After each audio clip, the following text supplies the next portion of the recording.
জয় ঘরে এসে দেখে কাজল বিছানার এক কোণে শুয়ে আছে। গত কয়েকদিন ধরে এটাই হচ্ছে।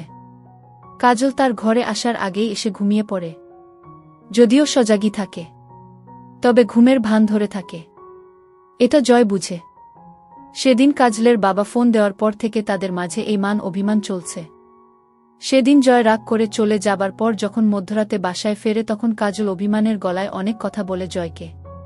সে বলে, আমার বাবা মা কেমন সেটা তো আমি তোমাকে বলেছি, তারপরও তাদের কথা শুনে তুমি আমার সঙ্গে এমন ব্যবহার করলে। তাও না হয় বাদ দিলাম, নিজের বিরক্তি প্রকাশ করতে আমার গায়ে হাত তুললা, সেটা নিয়েও কোনো অনুশোচনা তো দেখলাম না।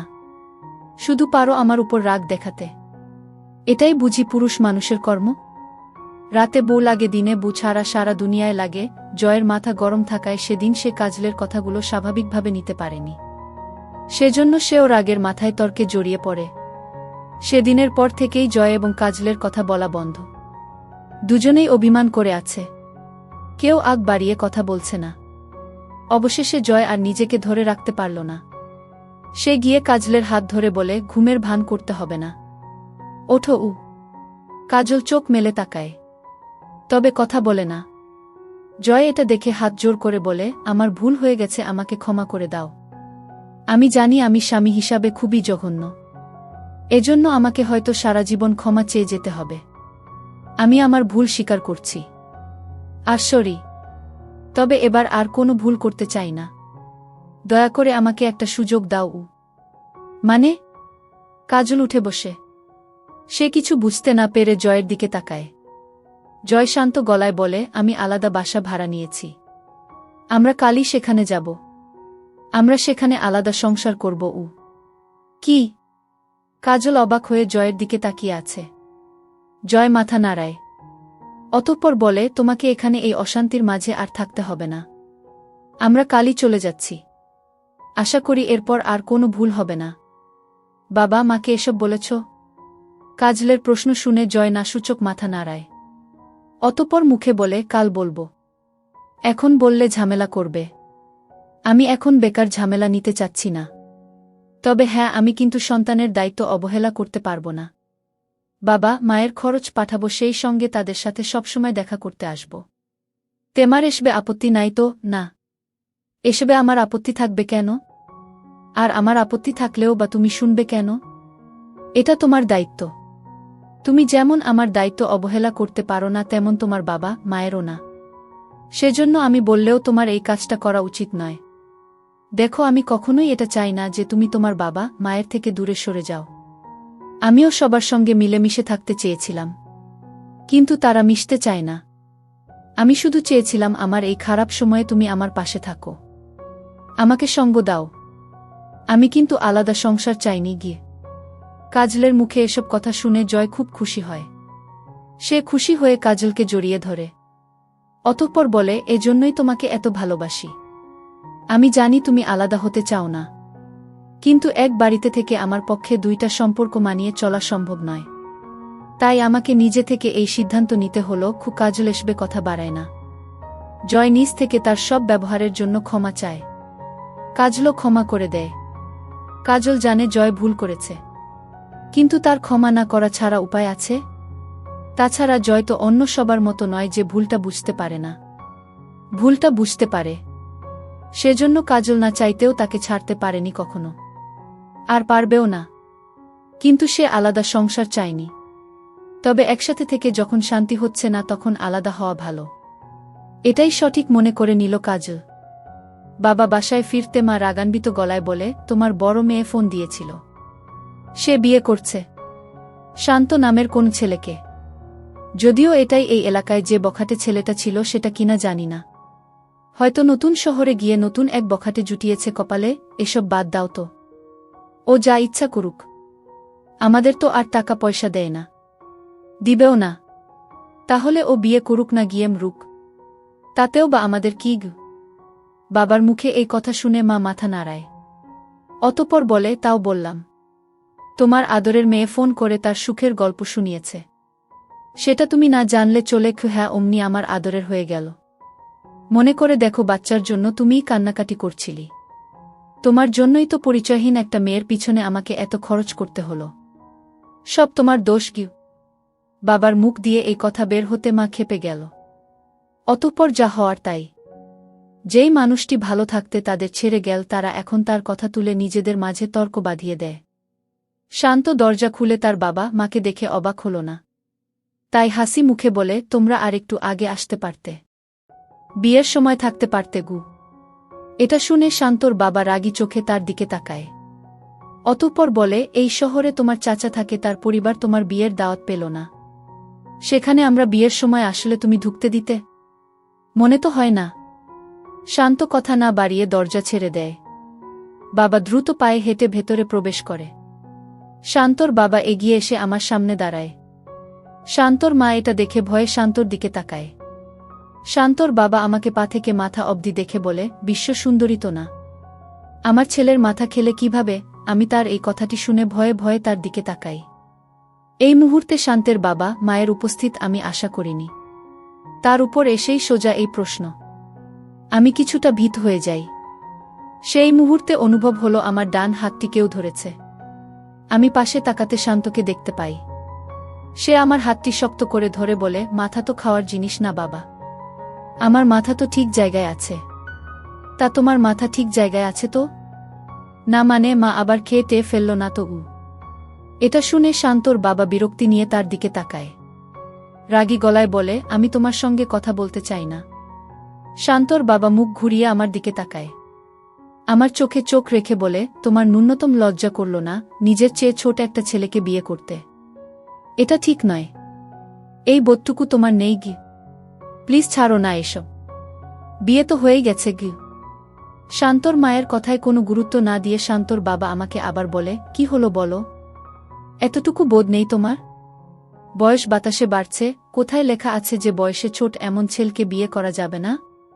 ওর বয়স বাতাসে না বাড়লেও তোমার বয়স বাতাসে বেড়েছে। তা তোমার পাকা চুল দেখেই বোঝা যাচ্ছে। নয়তো এসব আজগুবি কথা বলতেই না গি। শান্ত মজার সুরে কথাগুলো বলায় তার বাবা রেগে বলে, আমি তোমার সঙ্গে কথা বলছি না। আর না আমি জোকার যে তুমি আমার সঙ্গে মজা করছো। আমি এই মেয়েটার সঙ্গে কথা বলছি গি। এই মেয়েটা আমার বউ, আমার স্ত্রী। তোমার কোনো প্রশ্ন যদি তার সম্মানে লাগে তবে জবাব তো আমিই দিব, তাই না? হ্যাঁ, তোমার ছেলের হওয়ার জন্য তোমায় কষ্ট দিতে চাই না তাই মজার সঙ্গে জবাব দিচ্ছে।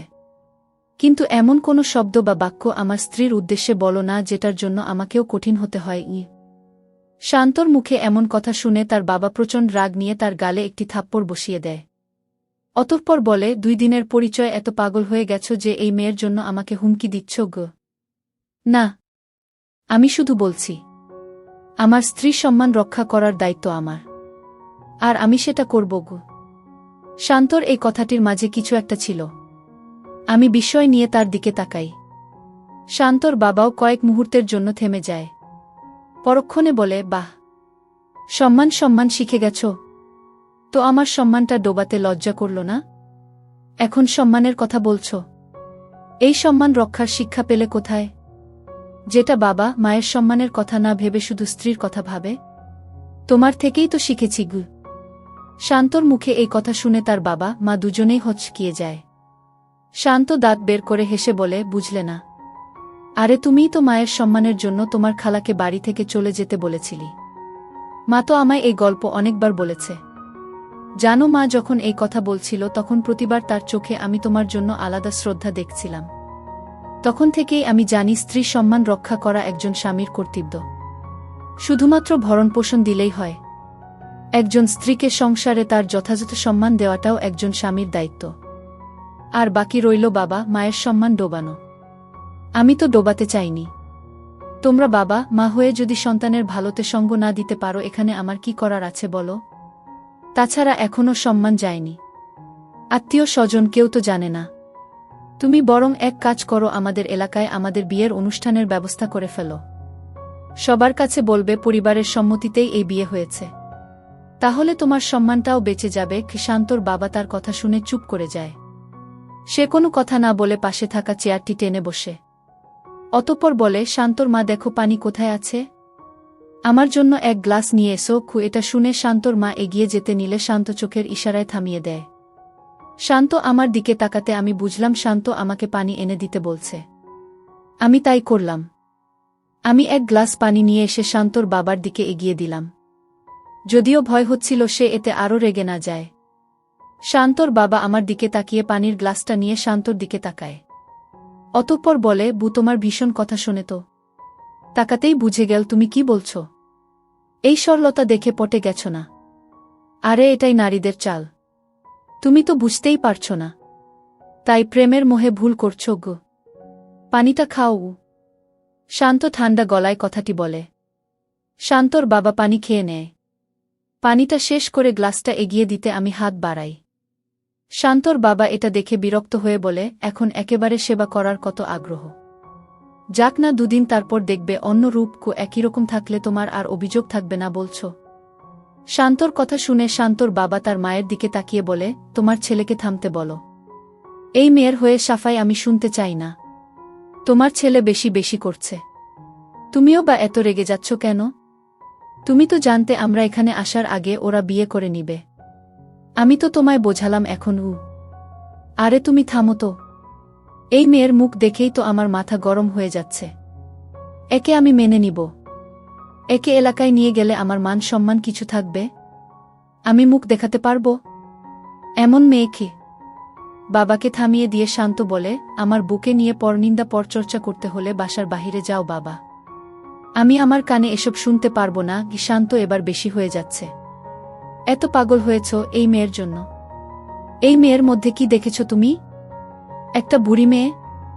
বাবাগু! শান্ত চিৎকার করে কথাটি বলতে তার বাবা থেমে যায়। শান্ত রাগান্বিত গলায় বলে, আমি তোমায় বলেছি না ও আমার স্ত্রী? ওর সম্মান রাখার দায়িত্ব নিয়েছি আমি। আমি তোমার মুখে ওর সম্পর্কে একটা বাজে কথাও শুনতে চাই না গে। শান্তর বাবা মা দুজনেই অবাক হয়ে তার দিকে তাকিয়ে আছে। এত রাগ নিয়ে শান্ত কখনো তাদের সঙ্গে কথা বলেনি। সে যা বলেছে সবসময় হাসি মুখে বলেছে, সেটা ভালো কথা হোক খারাপ কথা। শান্ত তার বাবার দিকে এগিয়ে যায়। অতঃপর বলে, তোমার বুকে কেউ অসম্মান করলে তোমার যেমন লাগে আমারও তেমনি লাগে। নেহাত তুমি আমার বাবা, তাই আমি ভদ্রভাবে বলছি, প্লিজ বাবা এমন কিছু বলো না বা করো না যাতে আমি ভুলে যাই তুমি আমার বাবা গু। তুমি মনে রেখেছ বুঝি আমরা তোমার বাবা মা? শান্তর বাবা এবার নরম গলায় কথাটি বলেন।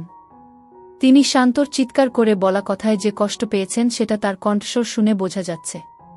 শান্ত বুঝতে পারল, তাই বলে, তুমি শুধু বয়সের সংখ্যাটা দেখেছ বাবা, তাই তোমার মনে হচ্ছে ও বুড়ি। কিন্তু বয়সটা বাদ দিয়ে শুধু ওকে দেখো, তাহলে তুমি ঠিকই ওর মাঝে তোমার ছেলের বউ হিসাবে যেমন মেয়ে চাচ্ছিলে তেমন মেয়ে দেখতে পাবে গু। এই কথা বলে শান্ত থেমে আমার দিকে তাকিয়ে বলে, বাবা মা অনেকক্ষণ হলো এসেছে, যাও চা বানিয়ে নিয়ে আসো, রান্নাঘরে সব রাখা আছে গু। আমি অবাক হয়ে শান্তর দিকে তাকালাম। আমার অবাক হওয়ার কারণ শান্ত আমাকে তুমি করে বলছে। এটা অজান্তে বলছে নাকি ইচ্ছাকৃত বুঝতে পারছিলাম না। তবে আমি এসব নিয়ে না ভেবে শান্তর কথামতো রান্নাঘরে চলে আসলাম। আমি রান্নাঘরে এসে চা বানানোর জন্য সব খুঁজছিলাম। এখান থেকে অবশ্য শান্তদের সব কথা শোনা যায়। আমি শান্তর কথা শুনে পুরো বাকরুদ্ধ হয়ে গেলাম। শান্ত যে আমার জন্য কতটা পারফেক্ট তা তার কথায় আমি বুঝে গেলাম। শান্তর কথা শুনতে আমার চোখ দিয়ে 2 ফোঁটা অশ্রু গড়িয়ে পড়ল। শান্ত তার বাবার হাত ধরে নরম গলায় বলে, বাবা সরি, ছোটবেলা থেকে কখনো তোমার অবাধ্য হইনি। কিন্তু বিনিময়ে কি পেয়েছিলাম বলো? শুধুমাত্র তোমার রাগ, বিরক্তি, তোমার আশা পূরণ করতে না পারার আক্ষেপ ছাড়া তোমার চোখে আমার জন্য আমি কিছু খুঁজে পাইনি। অথচ তুমি আমাকে বোধহয় মায়ের চেয়েও বেশি ভালোবাসো, কিন্তু তাও আমি তোমার চোখে সেটা দেখতে পাইনি। কারণ তুমি আশেপাশের মানুষের কথা এত ভেবেছ যে নিজের কথা ভাবতে ভুলেই গেছ। তোমার কাছে আশেপাশের মানুষ তোমাকে যেভাবে দেখতে চায়, তোমার সন্তানকে যেভাবে দেখতে চায় সেটাই জীবন হয়ে উঠেছে। এখানেই সমস্যা বাবা। এই সমস্যা আমি যেদিন বুঝতে পেরেছিলাম সেদিনই নিজেকে বদলে নিয়েছিলাম। সেদিন থেকেই তোমার অবাধ্য হয়ে গেলাম। তারপর থেকে তুমি আমাকে আগের মতোই বকেছ, রাগ দেখিয়েছ, কিন্তু তোমার এইসব রাগের মাঝে আমার প্রতি তোমার ভালোবাসাও তোমার চোখে আমি ফুটে উঠতে দেখছিলাম। তোমার ছেলে উচ্ছিন্নে যাচ্ছে এই কষ্টটা দেখতে পাচ্ছিলাম, যেটা এতদিন ছিল না। তোমার ওই কষ্টের মাঝে ফুটে ওঠা ভালোবাসার গভীরতা বুঝেই আমি তোমাদের খুশির জন্য ব্যবসা করতে আসলাম। শুধুমাত্র তোমরা যাতে এই আফসোসটা না করো যে তোমাদের ছেলের দ্বারা কিছু হবে না। তোমরা না থাকলে তোমাদের শান্ত শেষ হয়ে যাবে। শুধুমাত্র এজন্য। দেখো, আজ কিন্তু তোমরা আমার অবস্থান নিয়ে খুশি। আজ কিন্তু তোমাদের আমার অবস্থান নিয়ে কোনো অভিযোগ নেই গে। একটু থেমে শান্ত আবার বলে, ঠিক একইভাবে একদিন তোমাদের আমার আজকের সিদ্ধান্ত নিয়েও কোনো অভিযোগ থাকবে না। কিন্তু সেটা অনেক দেরিতে আসবে। আমি সেটা চাই না। আমি চাই না সেই সময় আসতে আসতে তোমরা ভুল করো। দেখো বাবা, আমার জন্য তোমরা আছো। আজ আমার কিছু হয়ে গেলে তোমরা আমার জন্য সবটা করবে, নিজেদের উজাড় করে দিবে। কিন্তু ওই যে মেয়েটাকে দেখছ, ওই মেয়েটার এমন কেউ নেই, কখনো ছিল না। ওই মেয়েটার জন্য এখন আমি ছাড়া কেউ নেই। তার জীবনে শুধুমাত্র আমি আছি। তাই আজকের এই অবস্থানে দাঁড়িয়ে আমার যদি তোমাদের এবং ওর মাঝে একজনকে বেছে নিতে হয়, তাহলে কিন্তু আমি ওকেই বেছে নিব। কারণ আমি জানি দিন শেষে তোমরা আমার কাছে ঠিকই ফিরে আসবে। কিন্তু একটা সম্পর্কের স্বপ্ন দেখিয়ে আজ যদি আমি তাকে ছেড়ে দেই, তাহলে সে শেষ হয়ে যাবে। নিষ্ঠুর এই পৃথিবীতে আমি তার গল্পে নিষ্ঠুরতা হয়ে বেঁচে থাকব, যেখানে দাঁড়িয়ে তার উঠে দাঁড়ানোর মতো শক্তি থাকবে না বাবা। ওই মানুষটির দিকে যদি তখন কেউ হাত বাড়িয়ে দেয়, তবে সে ভরসা করে সেই হাতে হাত রাখতে পারবে না। আমি এমনটা চাই না বাবাগু। শান্তর কথা শুনে তার বাবা মা দুজনেই হতভম্ব হয়ে যায়। শান্ত আবার বলে, পুষ্প বয়স এখন 29, অথচ এই 29 বছরের জীবনে সে 28 বছরের বেশি সময় ধরে কখনো হাসেনি, শুধু কান্নাই করেছে। যদিও বা তার মুখে হাসি দেখা দিয়েছে, সেটা ছিল অভিনয়। জানো বাবা, যে যখন রোজ পাড়ার মোড়ের দোকান পেরিয়ে অফিসে যেত, আমি তখন তাকে দেখতাম। এক রাজ্যের মলিনতা তার মুখে ফুটে উঠত, আর ওই বিষণ্ণ মুখ দেখে দোকানের সবাই হাসাহাসিতে মেতে উঠত। তখন আমি কষ্ট হতো, আমার মনে হতো এই মেয়েটা খুব দুঃখী। অতঃপর একদিন হঠাৎ করে তার সঙ্গে কথা হলো। সেদিন সেই মুহূর্তে আমার মনে হলো এই মেয়েটার একটু হাসির প্রয়োজন, যেটা তার সামান্য পরিবর্তন দ্বারা হতে পারে। তাই ভাবলাম আমি একটু চেষ্টা করে দেখি না, যদি তার মলিন মুখে হাসি ফোটাতে পারি। এভাবেই তার মুখে হাসি ফোটাতে, তার ভালো থাকা দেখতে গিয়ে কোনো এক মুহূর্তে তার প্রেমে পড়ে গেছি। আমি জানি এসব কিভাবে হলো, কখন হলো। আমি শুধু জানি আমি তার মায়ে জড়িয়ে গেছি, একইভাবে সেও আমার মায়ে জড়িয়ে গেছে। অতঃপর আমি চাইলেও তার হাতটা ছাড়তে পারতাম না, তাই হাতটা ধরে নিলাম। এখানে কোনো ভুল নেই বাবা। পুষ্প খুশি, আমি খুশি। চাইলে আমাদের পুরো পরিবার খুশি হতে পারে, যদি তোমরা সমাজের মানুষের কথা না ভেবে শুধু আমাদের কথা ভাবো। তোমার সন্তানের কথা ভাবো। আমার উপর ভরসা করে একবার ওকে মেনে নাও বাবা। বিশ্বাস করো, আমি সারা দুনিয়ার সঙ্গে লড়াই করতে পারবো, কিন্তু তোমাদের সঙ্গে পারবো না। বলতে পারো আমি চাই না তোমাদের সঙ্গে লড়াই করতে। এই অবস্থায় তোমরা যদি রাগ করো থাকো, তাহলে আমাকে ওই মেয়েটার হাত ধরে তোমাদের বিদায় জানাতে হবে। এটা আমাকে করতেই হবে বাবাগু। এই পর্যায়ে শান্তর চোখে পানি চলে আসে। সেটা লক্ষ্য করে তার বাবা মাও নরম হয়ে যায়। তারা কোনো কথা বলতে পারে না। শান্ত নিজেই বলে, আমি জানি বাবা, আমার স্থানে তুমি থাকলে তুমিও এটাই করতে। তুমি সারা জীবন তোমার কলিগের ছেলে মেয়েরা কি হয়েছে বা কি করছে এটা ভেবে আমার উপর সব চাপিয়ে দিলেও কখনো মায়ের উপর কিছু চাপিয়ে দাওনি। আমি তোমাকে কখনো বলতে শুনিনি, আমার এই কলিগের স্ত্রী এভাবে সেজে থাকে, তুমি থাকো না কেন? আমি সবসময় দেখেছি তুমি মা যেভাবেই থাকুক তাতেই বলেছ সুন্দর লাগছে। তাই নিঃসন্দেহে এই গুণটা আমি তোমার থেকেই পেয়েছি। তবে হ্যাঁ, আমি চাই না তোমরা আমার থেকে মুখ ফিরিয়ে নাও। তাই সন্তান হিসাবে অনুরোধ করছি, আমাদের সঙ্গ দাও। বিয়ের মুহূর্তে আমার তোমাদের কথা মনে পড়ছিল, খুব একা অনুভব হচ্ছিল। আমি চাই না এই অনুভবটা আর হোক। এবার সিদ্ধান্ত তোমরা নাও। শান্তর কথা শুনে তার বাবা মা দুজনেই চুপ থাকে। তারা কোনো কথা বলে না। শান্ত চুপ করে একপাশে বসে। আমি রান্নাঘর থেকে এসব শুনে নীরবে কান্না করছি। না, এটা দুঃখের নয়, সুখের কান্না। শান্তর মতো জীবনসঙ্গী পাওয়ার সুখের পুরো ঘর জুড়ে নীরবতা বিরাজ করছে। নিজেকে সামলে আমি চা নিয়ে বসার ঘরে গেলাম। শান্ত, তার বাবা মা সবাই নিশ্চুপ হয়ে বসে আছে। এই মুহূর্তে চা কার দিকে এগিয়ে দিব বুঝতে না পেরে আমি দাঁড়িয়ে রইলাম। পুরো ঘর জুড়ে নীরবতা বিরাজ করছে, সবাই নিশ্চুপ, কারো মুখে কোনো শব্দ নেই। আমি এক কোণে মগে চা নিয়ে দাঁড়িয়ে আছি। আমাকে এভাবে দাঁড়িয়ে থাকতে দেখে শান্তর বাবা বলে, এখন কেউ চা খাবে না, যাও ওটা ফ্লাক্সে রেখে দাও।